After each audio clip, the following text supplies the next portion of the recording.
જય માતાજી, જય દ્વારકાધીશ. કેમ છો બધા? બધા મજામાં જઈશું. અને આજના વિડીયોની અંદર તમારું સ્વાગત છે. આજે આપણે જે વાત કરવાના છીએ એ ભગવાન શિવ અને તેમના ગણ વીરભદ્રદેવ.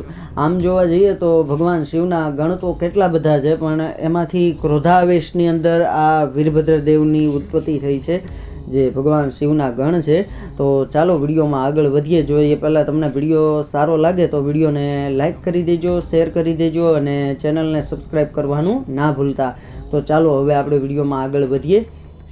કથા અને વાત કંઈક એ રીતે આવે છે કે જ્યારે ભગવાન શિવ કૈલાસ પર્વતની અંદર તપસ્યા કરતા હોય છે અને મા પાર્વતી જ્યારે જોવે છે કે બધા દેવી દેવતાઓ પોતપોતાના વાહન ઉપર અસવાર થઈને બધા દેવી દેવતાઓ જઈ રહ્યા હોય છે, ત્યારે આ જોઈને ભગવાન શિવ પાસે આવે છે માતાજી, મા પાર્વતીમાં, મા ઉમિયા કયો તોય ભલે, મા પાર્વતી કયો તોય ભલે. ત્યારે આ જોઈને મા પાર્વતી આવે છે ભગવાન શિવ પાસે અને કહે છે કે હે પ્રભુ, હે સ્વામિનાથ, આ બધા દેવી દેવતાઓ ક્યાં જઈ રહ્યા છે? ત્યારે ભગવાન શિવ જવાબ આપતા કહે છે કે આ બધા દેવી દેવતાઓ તમારા પિતાશ્રીને ત્યાં મહાયજ્ઞનું આયોજન રાખેલું છે, મહાયજ્ઞ રાખવામાં આવેલો છે, તો તેની અંદર બધા દેવી દેવતાઓ ભાગ લેવા જઈ રહ્યા છે. તો આ સાંભળીને મા પાર્વતીજી કહે છે કે હે પ્રભુ, હે સ્વામિનાથ, જો મારા પિતાશ્રીને ત્યાં મહાયજ્ઞ રાખેલો હોય તો આપણે તો જવું જોઈએ ને. તો આ સાંભળીને ભગવાન ભોળાનાથ કહે છે કે ના સતી, મારે આમંત્રણ નથી, એટલે આપણે જવું જોઈએ નહીં. પણ મા સતી, મા પાર્વતી જીદ કરે છે કે ના, મારે તો દીકરીને તો બાપના ઘરે આમંત્રણ હોય કે ના હોય, મારે તો જવું જોઈએ.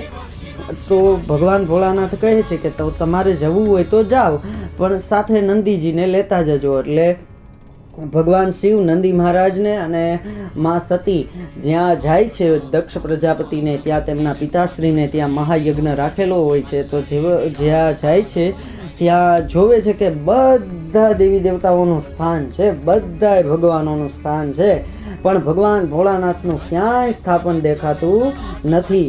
અને આ જોઈને મા પાર્વતી કહે છે કે બધા દેવી દેવતાઓનું સ્થાન છે, પણ મારા પતિનું સ્થાન ક્યાંય નથી. અને તે જોઈને એમના પિતાશ્રીને કહે છે. ત્યારે તેના પિતાશ્રી દક્ષ પ્રજાપતિ કહે છે, ત્યારે એ માતા સતી, મા પાર્વતીનું અને ભગવાન ભોળાનાથનું ઘોર અપમાન કરે છે. અને આ સાંભળીને મા પાર્વતી ત્યાં યજ્ઞની અંદર, મહાયજ્ઞ જે છે તેની અંદર જેમ ઘીની આહુતિ હોમાય એમ જ માતાજી હોમાઈ ગયા અંદર.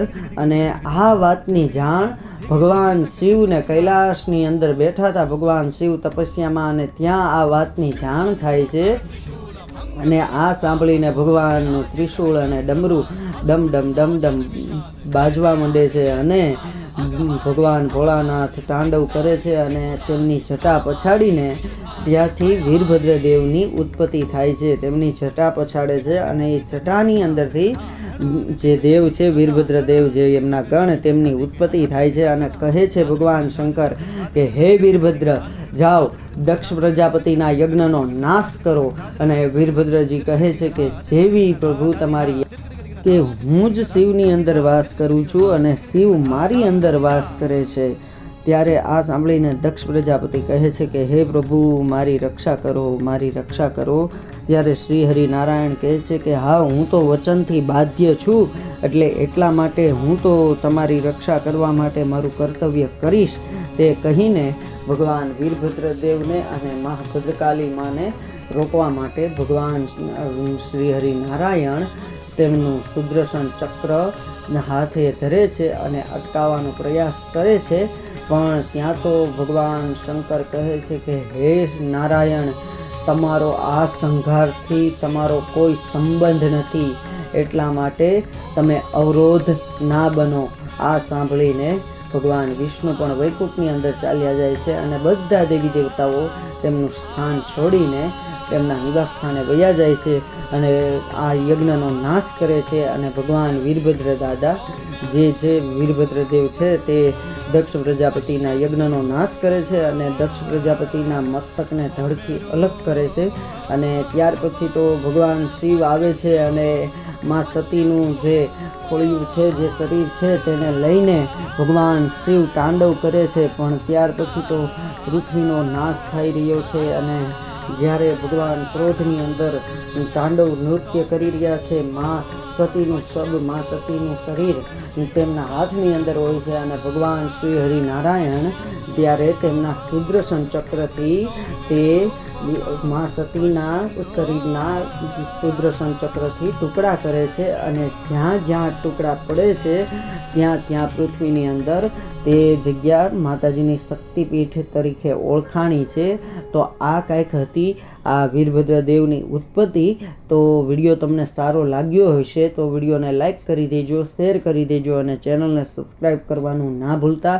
જય માતાજી, જય દ્વારકાધીશ. મળીએ એક નવા વિડીયો સાથે. જય માતાજી.